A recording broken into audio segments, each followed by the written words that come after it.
नमस्कार दोस्तों, स्वागत है आप सभी का स्ट्रैटेजिक स्टडी पर। दोस्तों आज हम बात करेंगे हिमाचल प्रदेश पटवारी जो एग्ज़ाम होने वाला है उसके बारे में। जैसे कि आप स्क्रीन पे देख सकते हो कि मैं पहले से ही सिलेबस जो है वो निकाले हुए हूँ। जो हिमाचल प्रदेश पटवारी परीक्षा का हिमाचल प्रदेश राज्य चयन आयोग द्वारा पिछले ही मंथ जारी किया हुआ है। तो 16 जनवरी को अभी जो पटवारी के आपके फॉर्म निकले थे उसकी लास्ट तिथि हो गई है और 16 जनवरी तक जो फॉर्म की संख्या थी वो 1,87,000 के पार हो गई है। ठीक है, तो ये कुछ डेटा हमें देखने को मिल रहा है न्यूज़ में और अलग अलग सोर्सेस से। तो इतनी संख्या में आपके मतलब जो फॉर्म भरे गए हैं, तो आप इस नंबर से अंदाज़ा लगा सकते हैं कि कंपटीशन कितना होने वाला है। बहुत ज़्यादा कंपटीशन होने वाला है, तो आपकी तैयारी भी उस हिसाब से होनी चाहिए। हम सभी जानते हैं कि इस परीक्षा के लिए जो फॉर्म जो पोस्ट है उसकी संख्या 530 है ना। और इसमें भी अलग अलग कैटेगरीज के लिए अलग अलग है। ठीक है ना, लगभग 210 के आसपास जो आपको जनरल ओपन में मिलेगी और 64 में आपके ईडब्ल्यूएस है और 100 के आसपास एससी और ईडब्ल्यूएस में सॉरी 100 के आसपास जो है एससी के लिए है और 81 है जो है वो है ओबीसीज के लिए। 81 किसके लिए है? ओबीसीज के लिए। तो ये मतलब बहुत ज़्यादा नंबर है फॉर्म का और जो उसके मुकाबले में जो आपके ये सीट्स हैं वो बहुत कम हैं। तो आपको आइडिया लग रहा होगा कि कंपटीशन कितना है। ठीक है, और दूसरी बात ये कि अगर हम इसको डिवाइड करें तो पर सीट के लिए जो जो आपकी संख्या है वो रहेगी आपकी 352 प्लस है। ठीक है, मतलब 352 मान के चलो आप।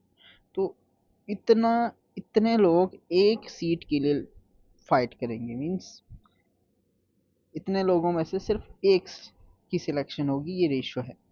और वो भी अगर कैटेगरी वाई डिवीज़न होगा तो कुछ कैटेगरीज में इससे भी ज़्यादा होगा, है ना। तो बहुत ज़्यादा कंपटीशन है और उसका सिलेबस मैंने अभी निकाले हुए हूँ। ठीक है, हम उस सिलेबस की भी चर्चा करेंगे और अगली वीडियो में जो मैं आपके लिए जो पटवारी परीक्षा है उसको किस तरीके से पास करेंगे आप उसके बारे में भी हम बात करेंगे। ठीक है, कि आप किस प्रकार से जो स्ट्रेटजी होनी चाहिए पढ़ने की वो किस प्रकार की होनी चाहिए वो बात करेंगे। लेकिन आज की जो वीडियो है इसमें हम सिलेबस डिस्कस करेंगे कि किस प्रकार से अप्रोच करेंगे। अगले कुछ वीडियोस में लाऊंगा वो अ, ऐसे होंगे कि सिलेबस ओरिएंटेड हम प्रिपरेशन करेंगे, चाहे वो हिस्ट्री हो। जितना भी सिलेबस दिया हुआ है यहाँ पर हम उन सब की जो है डिस्कशन करने वाले। ठीक है, जैसे ये हिस्ट्री है, सोशल साइंस का सिलेबस है पार्ट 1 और पार्ट 2 में आपको मिलेगा ये पार्ट 2 में क्या मिलेगा, ये जनरल अवेयरनेस है जिसमें आपका हिमाचल प्रदेश का भी नॉलेज रहेगा, हिमाचल प्रदेश जीके जो होगा। और current affair, everyday science. Everyday science सिर्फ कहने को है, इसमें से कुछ भी नहीं आएगा, मतलब साइंस है जो ऊपर वाला वही होगा इसमें भी। यहाँ पे ज़्यादा ध्यान देने की ज़रूरत नहीं है। रीजनिंग रहेगा, है ना। तो ये बेसिक रहेंगे ये जो पार्ट बी वाले हैं। हम बात करते हैं इन दो पार्ट्स की। तो जो पूरा सिलेबस है वो दो पार्ट में डिवाइड है। ठीक है, पूरा सिलेबस कितने पार्ट में डिवाइड है? दो पार्ट्स में डिवाइडेड है। पहला पार्ट ए है, उसमें क्या होगा आपका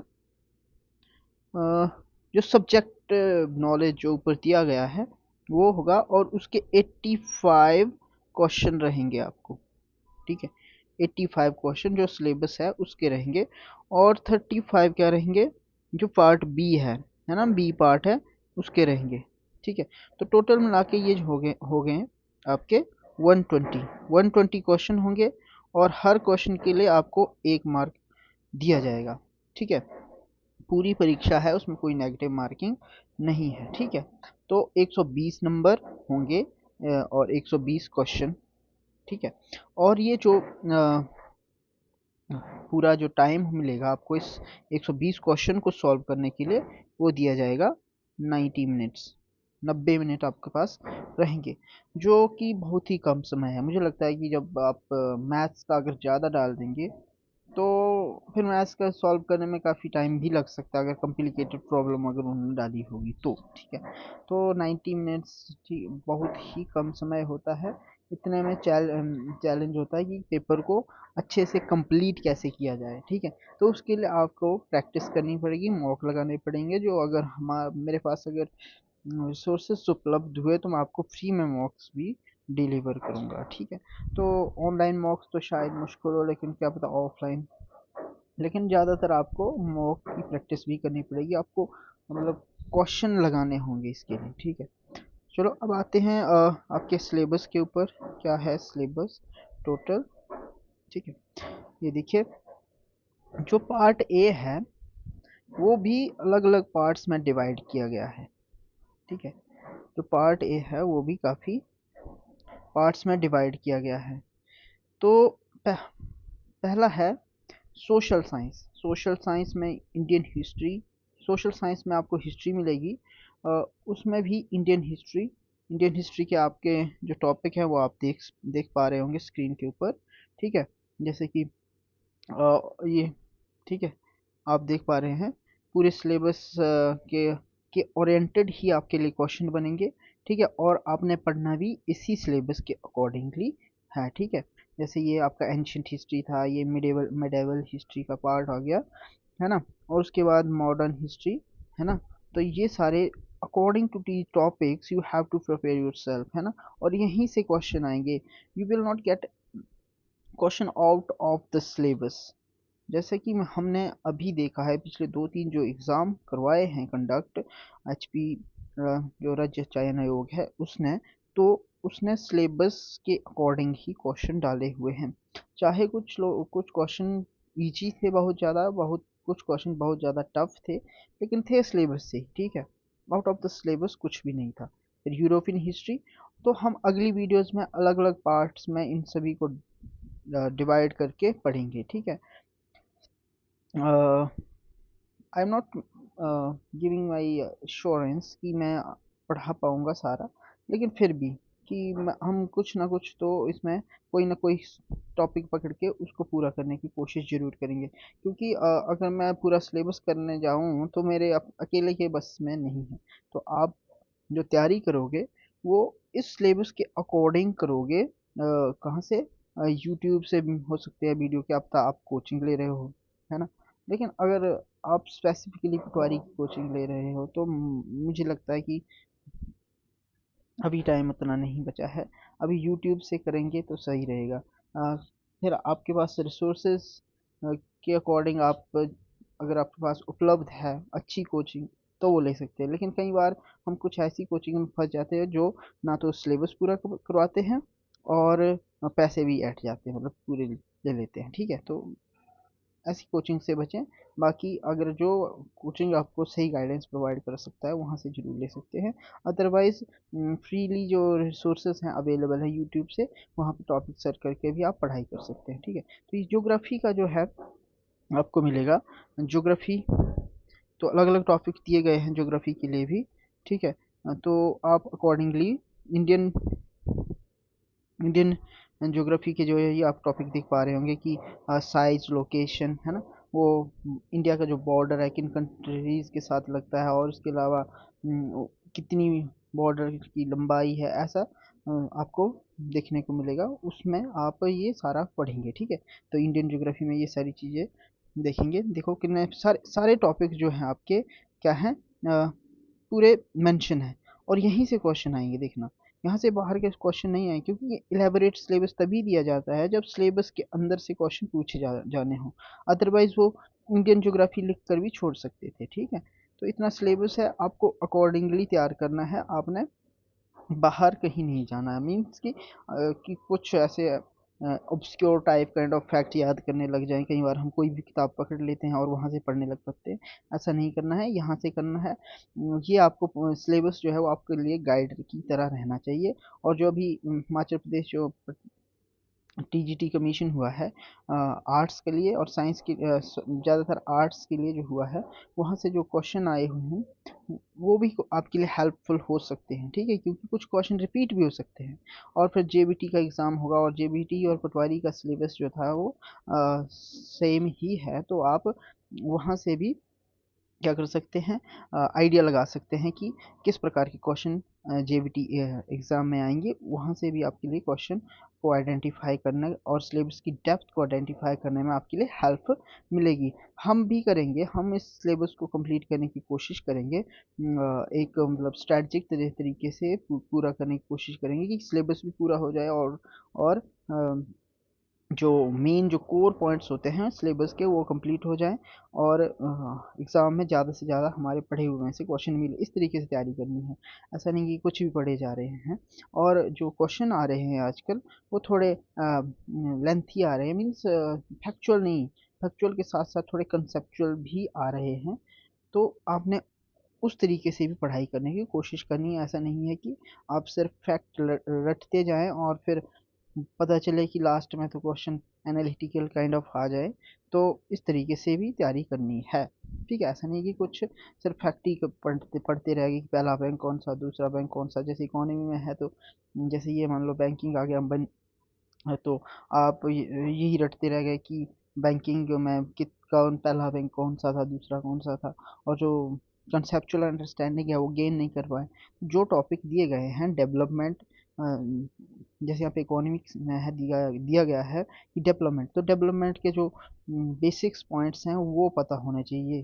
जो यहाँ पर लिखे गए हैं जैसे development, what is development, promises, but development promises different people, different goals, income, other and other goals.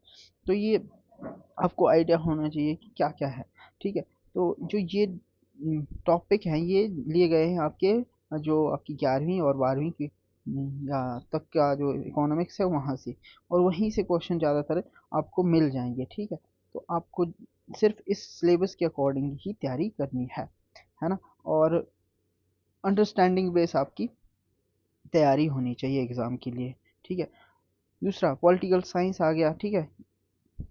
तो इसमें भी जो दिया गया है उसको आप एक एक टॉपिक सर्च करके पढ़ेंगे, ठीक है। अगली वीडियो में हम पूरा रोड मैप किस प्रकार से हम तैयारी करने वाले हैं उसके बारे में भी बात करने वाले हैं, ठीक है। और ये मैथ्स का सिलेबस है, काफ़ी वास्ट सिलेबस है। तो जिस स्टूडेंट की जो पकड़ इस आपका मैथ्स और साइंस के ऊपर होगी वो इस एग्ज़ाम में बाजी मारने वाला है, ठीक है। क्योंकि ये जो सिलेबस दिया गया है मैथ्स का ये काफ़ी वास्ट है ना। और इस सिलेबस को अगर पूरा करोगे तो आपको कहीं ना कहीं दूसरे जो लोग होंगे उनसे ज़्यादा एज मिलने वाला है, ज़्यादा आपको लाभ मिलने वाला है। क्यों? क्योंकि आपको देखो पेरेनियल प्रॉब्लम है मैथ्स हर व्यक्ति के साथ। 10th के बाद कोई मैथ नहीं पढ़ता, तो जिसकी मैथ में पकड़ है, स्ट्रॉन्ग पॉइंट है, वो यहाँ पे कहीं ना कहीं एज लेने वाले हैं, ठीक है। तो ये सारे टॉपिक्स के ऊपर आपने कहीं से भी करो, चाहे यूट्यूब हो चाहे कहीं कोचिंग हो, कहीं से भी करो, लेकिन एक एक पॉइंट आपको कवर करना है। क्योंकि मान लो कि आपने ये वाला पॉइंट छोड़ दिया, जो ये दिया है ट्रायंगल्स, है ना, ट्रायंगल्स वाला पार्ट छोड़ दिया आपने मान लो, ठीक है। और वो यहीं से क्वेश्चन बन जाए, ये 7th में मिलेगा आपको, 7th या 8th क्लास में मिलेगा। और उससे डीप पूछेंगे भी नहीं है, क्योंकि उन्हें मैथमेटिशियन नहीं चाहिए, उनको सिर्फ एक बेसिक अंडरस्टैंडिंग होनी चाहिए मैथमेटिकल जो प्रॉपर्टीज़ होती हैं उसके बारे में। तो जैसे यहाँ पे है जियोमेट्री, तो जियोमेट्री के बेसिक कंसेप्ट आपको आने चाहिए 10th लेवल तक के। इवन प्लस टू में थोड़ा ज़्यादा हो जाएगा, लेकिन जो 10th तक के भी कर जाओगे आप तो वहाँ आपको सफिशेंट होगा, क्योंकि ज़्यादातर लोगों को बेसिक्स भी नहीं आते, ठीक है। तो आपने बेसिक्स क्लियर करने, टॉपिक सर्च कर करके, है ना। ऐसा नहीं कि कुछ टॉपिक्स छोड़ गए कि ठीक है राम भरोसे अब आया, अब यहाँ से आया तो फिर क्या होगा, ऐसा नहीं।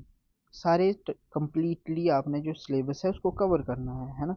तभी वास्ट दिया गया है सिलेबस, नहीं तो वो ये भी दे सकते थे कि मैथ्स, बस ये लिख के कि बेसिक क्वांटिटेटिव, जो क्वांटिटेटिव एप्टीट्यूड होगा वो, ऐसा लिख के भी छोड़ सकते थे, लेकिन उन्होंने वास्ट सिलेबस दिया गया है तो कुछ सोच कर ही दिया होगा। ये वाले टॉपिक आपको इंट्रोडक्शन टू ट्रिग्नोमेट्री, तो ये कहाँ से मिलेगा? ये 10th तक का आपको कवर करना है, उससे ज़्यादा की ज़रूरत नहीं है, क्योंकि नहीं आएगा फिर, ज़्यादातर लोगों को नहीं आएगा, ठीक है। तो 10th तक के लिए तो आपको आने चाहिए ये रेशोज भी, जैसे ट्रिग्नोमेट्रिक रेशोज, साइन, कोस, टेन, है ना, तो ये 10th तक के लिए आपको आना चाहिए, है ना। दूसरी बात, साइंस, साइंस के लिए आप एनसीईआरटी पर रिलाई कर सकते हो, कोई वीडियो देख लेना अगर यूट्यूब से, है ना, जो जिन्होंने ये सारे टॉपिक्स कवर किए हुए हैं, तो आपको बहुत ज़्यादा हेल्प मिल जाएगी, ठीक है। और देखो देखो कई बार ना हम बहुत ज़्यादा डीप देखते हैं और उसके बेसिक कंसेप्ट हम तैयार ही नहीं करते, और कई बार हम फैक्चुअल इंफॉर्मेशन के ऊपर ही ज़्यादा फोकस करते हैं, ठीक है।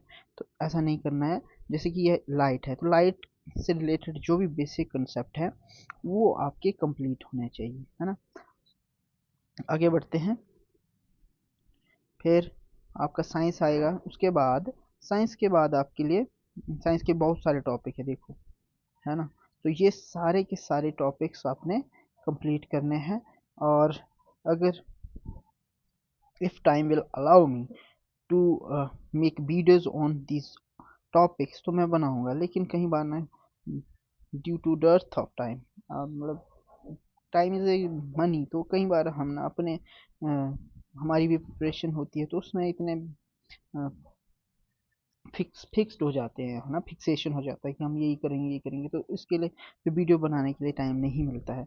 तो अगर मिला टाइम तो मैं इन सभी के ऊपर जो टॉपिक्स हैं, चाहे कहीं कोई भी सब्जेक्ट पकड़ के उनके ऊपर मैं वीडियोस बनाने की कोशिश करूँगा, ठीक है। इंग्लिश है तो इंग्लिश तो हम काफ़ी पहले से पढ़ते आ रहे हैं, लेकिन अपने जो बेसिक्स रूल्स हैं इंग्लिश के वो कंप्लीट करने हैं। हिंदी तो हिंदी हमारा स्टेट जो है हिंदी भाषी है, तो उसमें ज़्यादातर स्टूडेंट्स ऐसा है कि कोई ज़्यादा प्रॉब्लम फेस नहीं करते हैं, लेकिन फिर भी आपने जो है अपनी तरफ से रिवाइज करके इन सारी चीज़ों को तैयार करना है। मुहावरे और लौकिकियाँ जो होती हैं ये तो कहीं से भी पूछ सकते हैं, तो ज़्यादा से ज़्यादा आपने कवर करने की कोशिश करनी है, और स्पेशली जो ये बेसिक रूल्स हैं इंग्लिश के, ये और जो हिंदी है वहाँ आपको बेसिक्स जो कंसेप्ट हैं उनकी अंडरस्टैंडिंग होनी चाहिए, ठीक है। अ, और फिर आता है आपका कंप्यूटर साइंस। कंप्यूटर साइंस मैं बताता हूँ कि कहाँ से देखना। एक आता है कलाम एकेडमी करके यूट्यूब के ऊपर, वहाँ से आप इस जो कंप्यूटर साइंस है इसके कंसेप्ट देख सकते हैं, क्योंकि उन्होंने जो ईएमआरएस के लिए पढ़ाया था उसमें काफ़ी डेप्थ तक उन्होंने पढ़ाया पढ़ाया है, ठीक है। और मैंने देखा है कि 20 में से 20 क्वेश्चन उनके पढ़ाई में से आए थे। मैंने पेपर दिया था वो, तो 20 में से 20 क्वेश्चन वहाँ से आए थे, तो आप कंप्यूटर साइंस के लिए उनके ऊपर रिलाई कर सकते हैं, ठीक है। इसके अलावा पार्ट बी है, तो यहाँ से तो अगर यहाँ से जो क्वेश्चन आएंगे वो इतने मुश्किल नहीं आएंगे, जैसा कि हमने देखा है अभी जो एग्ज़ाम हुए हैं, तो इस वाले पार्ट में हिमाचल प्रदेश की कुछ ज़्यादा डेप्थ में नहीं पूछा है, बहुत ही आसान सरफेस लेवल के क्वेश्चन पूछे हैं। आपको अगर बेसिक हिमाचल जी की आता है तो वहाँ से आप टैकल कर पाएंगे इस चीज़ को। और जो हिंदी दी हुई है, जो एवरीडे साइंस दी हुई है, ठीक है, ये ये आपके यहाँ पर भी ऊपर वाले पार्ट में भी, पार्ट ए में भी कवर हो रहे हैं। तो ये पार्ट जो है बी वाला पार्ट, ये कहीं ना कहीं जो ए वाला ए पार्ट है उसी से रिलेटेड है, तो आपको ज़्यादा इसके ऊपर ज़्यादा टेंशन नहीं लेने की आवश्यकता है कि ये क्या है, ये कुछ भी नहीं है, जो ये ऊपर था दिया हुआ ये सिलेबस इसी का पार्ट है बस, ठीक है। तो ये आपका सिलेबस है। इसके बाद हम अगली वीडियोस में बात करेंगे सिलेबस के हर पार्ट के ऊपर, जैसे कि अगर मैंने हिस्ट्री को पढ़ाना होगा या मैथ्स को पढ़ाना होगा तो मैं उससे रिलेटेड जो भी टॉपिक होगा उसकी वीडियो बनाऊंगा, ठीक है, आपके लिए और अपने लिए भी, क्योंकि कहीं ना कहीं जो पढ़ा रहा होता है वो भी सीख ही रहा होता है ना। ऐसा तो है नहीं कि सारे ज्ञाता है, ठीक है। तो आज की वीडियो में इतना ही। Thank you, have a nice day. और बने रहें मेरे साथ। अगर आपको अ, किसी भी प्रकार का डाउट हो कमेंट बॉक्स में ज़रूर मेंशन करें, मैं उसके ऊपर वीडियो बना दूंगा या आपको रिप्लाई कर दूंगा। ठीक है, थैंक यू।